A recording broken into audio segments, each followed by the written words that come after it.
Donc, M. Comor était un enfant. Il avait 12 ans ici, en 1942, dans cette période dramatique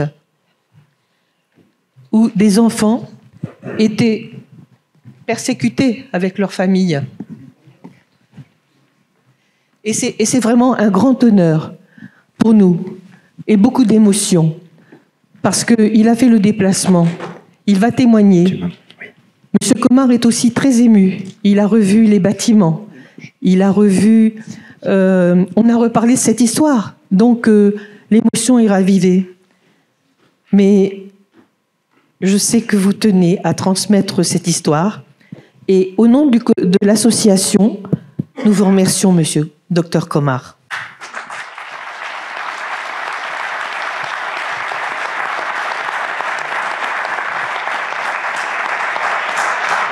Madame la sous-préfète de l'arrondissement d'Avesnes-sur-Helpe, Monsieur le député de la 3e circonscription du Nord, Monsieur le vice-président du conseil départemental, maire de Fourmies, Monsieur le maire de Trélon, Monsieur le président de l'association Trait d'Union et Monsieur le directeur général de l'association Trait d'Union. Mesdames et messieurs, il y a 80 ans, presque jour pour jour, je franchissais le portail d'un établissement connu alors sous le nom de Préventorium de Trélon, Prévent pour les intimes. Établissement où se trouvaient déjà mes deux sœurs, Irène et Paulette. J'avais 12 ans. Je venais d'échapper à la rafle nazie du 11 septembre 1942 avec mon père. Le jour de Kippour, qui est pour nous le jour du grand pardon. Ma mère, elle, notre mère, elle nous a sauvés en gardant le silence. Escortés par 2 policiers français. Et après une courte étape à Malines, Belgique, sur le numéro 787, elle est morte, assassinée par les nazis, à Auschwitz-Birkenau, martyr d'une chambre à gaz. Ils seront 6 millions. Mes sœurs et moi sommes restés ici 2 ans. Mais c'est après la libération, le secret était bien gardé, que nous avons appris qu'une 50aine d'enfants, 54 exactement, de confession juive comme nous, avaient bénéficié, comme nous, du comportement héroïque de Jeanne Roussel, qui vous a été rappelé tout à l'heure. Jeanne Roussel, la directrice, bien sûr, et héroïque parce que risquée en cette période d'occupation ennemie, où la délation était effectivement une menace permanente. Dans le judaïsme, il y a un livre essentiel qui s'appelle le Talmud. Et on peut lire ceci. Celui qui tue un homme, c'est comme s'il tuait l'humanité tout entière. Celui qui sauve un homme, c'est comme s'il sauvait l'humanité tout entière. Il est fort vraisemblable que ni Madame Roussel, ni ses collaboratrices ne lisaient le Talmud. Elles étaient donc loin de se douter qu'elles allaient entrer dans l'histoire en sauvant une 50aine de fois l'humanité tout entière. Et j'aimerais tant pouvoir leur dire encore une fois merci. Tout simplement, mais du plus profond de mon être. Merci. Merci à Madame Véron, la sous-directrice. Merci à Mademoiselle Jeanne, qui jouait si bien du violoncelle. Merci à Mademoiselle Capitain, qui était chargée, avec Mademoiselle Luguette, de faire respecter la discipline. Merci à Mademoiselle Nelly et Jacqueline, nos deux surveillantes à qui j'en ai fait voir de toutes les couleurs. Merci à toutes les autres. Où qu'elles sont, voyez-vous, elles resteront toujours vivantes dans mon souvenir. Et c'est à juste titre, comme l'a rappelé tout à l'heure notre président, que Jeanne Roussel figure désormais depuis 1988 au Panthéon, et ce pour l'éternité d'ailleurs, au Panthéon des justes parmi les nations qui ont mis leur vie en danger pour sauver les Juifs. Pour ceux qui ne le savent pas, c'est une distinction qui a été créée par le Parlement israélien en 1953, la Knesset, en même temps que s'élevait à Jérusalem le mémorial de Yad Vashem, dédié justement aux victimes de la Shoah. Et dans l'interminable liste que les autorités se sont efforcées d'établir, il nous a été donné de lire Bella Komar, Negalika, le nom de notre mère. Alors très souvent, il m'est demandé si je ressens de la haine. Ce à quoi je réponds que c'est là un sentiment que j'ignore, enfin, ou plus exactement, que je m'efforce d'ignorer. Voyez-vous, l'amour que je voue à ma mère,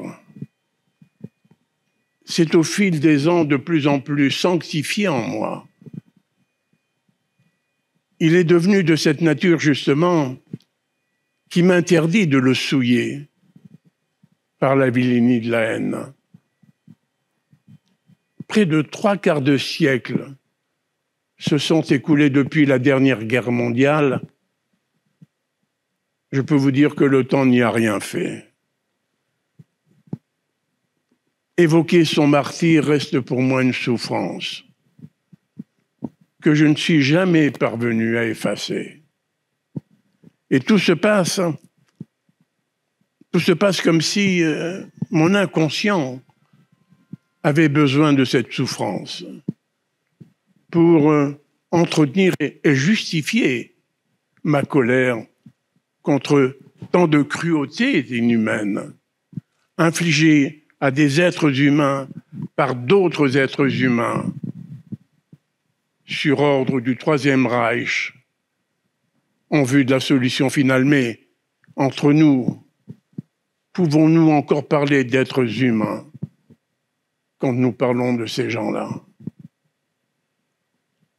Il s'avère que la dite colère en question m'est aussi nécessaire pour protester contre l'oubli, cette faille de la mémoire où s'anéantit le tout in fine. Bien sûr, on manifeste, on commémore, on fête, on célèbre, quelquefois même on fait repentance. Mais nul n'a jamais su retirer le moindre enseignement des exactions du passé. Et comment ne pas être en colère quand le plus jamais ça se voit régulièrement bafoué par ceux-là même qui l'ont juré la main sur le cœur dans l'émotion de l'après-guerre. Alors, il est certain que le fait de m'interdire la haine ne signifie pas que je pardonne. Je sais bien, et certains me le diraient, que seul le pardon libère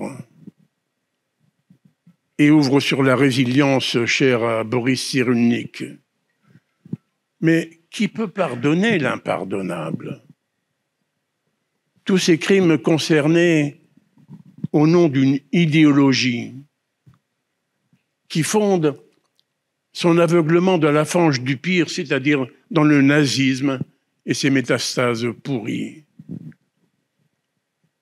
Buchenwald, Majdanek, Auschwitz, nos 6 millions de victimes sont autant de flammes qui brûleront à jamais dans la conscience de l'histoire. Celle des coupables, mais celle également des puissants et des hauts dignitaires qui étaient au courant, qui n'ont rien dit, qui n'ont rien fait. La Shoah, voyez-vous, ignorera jusqu'à la fin des temps le chemin qui mène à Kippour. Toutefois, étendre la responsabilité des barbares nazis indéfiniment à leurs enfants et petits-enfants reviendrait d'une certaine manière à projeter sur des innocents ce que je m'évertue à dénoncer et que je condamne. Notre devoir de mémoire n'en est que plus impératif, avec l'obligation de dénoncer sans concession les atrocités innommables du passé. Faute de quoi, voyez-vous, nous deviendrions responsables de notre propre indignité, pour ne pas dire moralement coupables par omission envers les générations nouvelles. Les témoins, vous le savez, pour la plupart, sont disparus. Et c'est à elles maintenant, ces nouvelles générations, qu'il revient d'assumer le relais de la mémoire afin que vraiment plus jamais ça,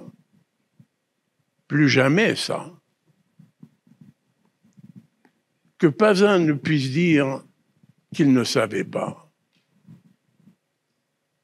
que pas un n'est à revivre ce qu'il nous a été donné de vivre un jour parce que juif.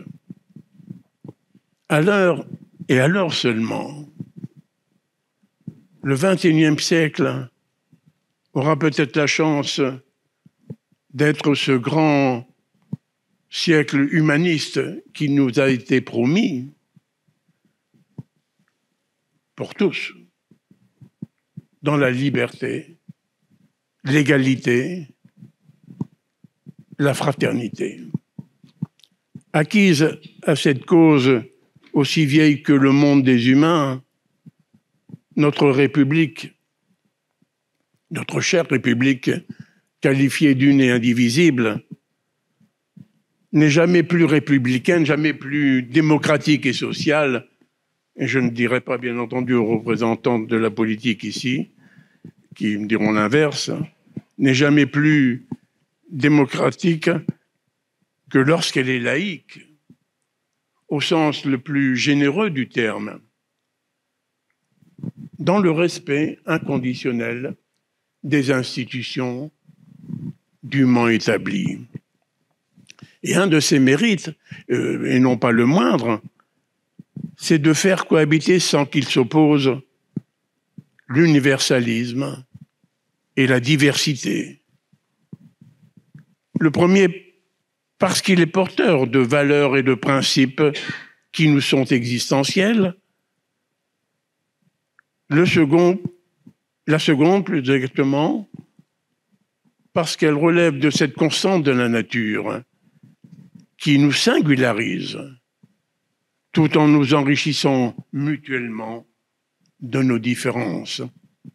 Alors, n'en déplaise aux suprémacistes de tous bords, quelle que soit la couleur de leur peau, les 7 à 8 milliards d'individus qui peuplent aujourd'hui notre planète appartiennent tous, je dis bien tous, à une seule et même espèce, et non à telle ou telle race hiérarchisée, à une seule et même réalité génétique,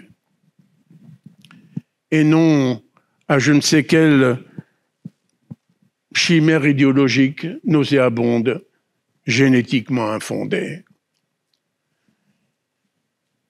Tous les êtres humains naissent libres et égaux en dignité et en droit. Déclaration universelle des droits de l'homme 1948. La dignité d'abord, celle-là même qui donne sens à notre humanitude. Les droits ensuite, ceux-là même qui s'en portent garant. Mesdames et messieurs, comme vous l'avez remarqué, j'ai pris le parti ce matin de vous soumettre quelques réflexions de celles qui me sont venues à réfléchir sur mon passé. Un passé douloureux, plein d'émotions, de frustrations, de larmes souvent refoulées. Le passé d'un enfant de 12 ans dont ils ont assassiné la mère pour le seul mérite qu'ils pensaient à eux, le seul motif qu'elle était juive, et avec elle, l'infini de l'amour qu'elle lui portait, qu'elle me portait. L'expérience acquise, autant que l'actualité, m'oblige à recommander en tout lieu et en toutes circonstances de rester vigilant, de ne jamais baisser la garde. D'où la teneur de mes propos et leur résonance que vous pourriez trouver affective. Ici, en ces lieux du souvenir, aujourd'hui, en ce jour de fête anniversaire. Parce que force est de le constater, les perversions du comportement telles que la xénophobie, l'homophobie, l'intégrisme, le racisme, l'antisémitisme sont d'évidence de plus en plus incontrôlables, au point de menacer jusqu'à son principe même notre vivre ensemble, et y compris chez nous, le pays natif des droits de l'homme et du citoyen, la France des Lumières. Honte aux révisionnistes et aux négationnistes. Honte à ces fourrailleurs, ces fossoyeurs même de la vérité, ces turiféraires du mensonge qui insultent à la mémoire de nos martyrs au mépris de celles et de ceux qui les ont pleurés, qui les pleurent encore, dans un deuil jamais abouti. Ceci étant, vous me l'accorderez, il m'était inconcevable de participer à votre centenaire sans rendre hommage à cette grande dame d'exception qu'était Jeanne Roussel. L'ensemble de sa biographie l'atteste. Jeanne Roussel, unanimement appréciée pour son humanisme, justement, et sa générosité tout en discrétion, aurait dit à ma place, j'en suis certain, j'en suis convaincu, ici ce matin devant vous, à peu près la même chose. Avec ses mots, elle, bien sûr, mais la même chose. Et l'ange qu'il me plaît à croire qu'elle est devenue, je l'imagine avec le peintre de génie Marc Chagall en train d'opiner de ses deux ailes, faute d'être en capacité de signifier son approbation en applaudissant des deux mains. Je tiens à saluer tout particulièrement celles et ceux qui se sont investis depuis si longtemps à la direction, à la gestion, au comportement avec pour unique préoccupation, comme cela vous a été rappelé tout à l'heure, venir en aide aux plus défavorisés, aux malmenés de la vie. Bon, bien sûr, les unes et les autres vont se reconnaître sans que j'ai à les nommer individuellement. Néanmoins, qu'on ne m'en tienne pas trop rigueur, je ferai une exception pour l'un d'entre eux qui a été aux commandes ici pendant près de 40 ans et avec lequel je suis lié d'amitié, Lucien Boudard. Un immense merci à Françoise Mamet pour votre invitation et votre accueil.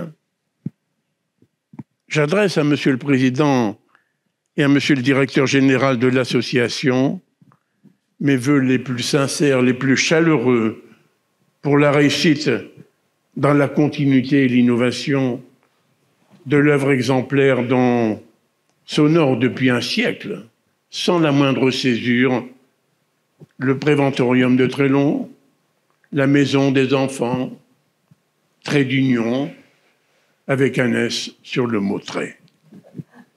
Mesdames et messieurs, ici, dans ce petit coin des Hauts-de-France, il y a 80 ans, grâce au courage d'une femme et de son équipe, dont le souvenir reste intact en moi, comme gravé indélébile dans mon cœur. Ici, dans ce petit coin des Hauts-de-France, il y a 80 ans, aux heures les plus sombres de notre histoire, grâce à Jeanne Roussel, juste parmi les nations, qui a mis sa propre vie en danger pour sauver la vie d'enfants juifs dont j'étais. Le bien a su triompher du mal. Merci de votre attention.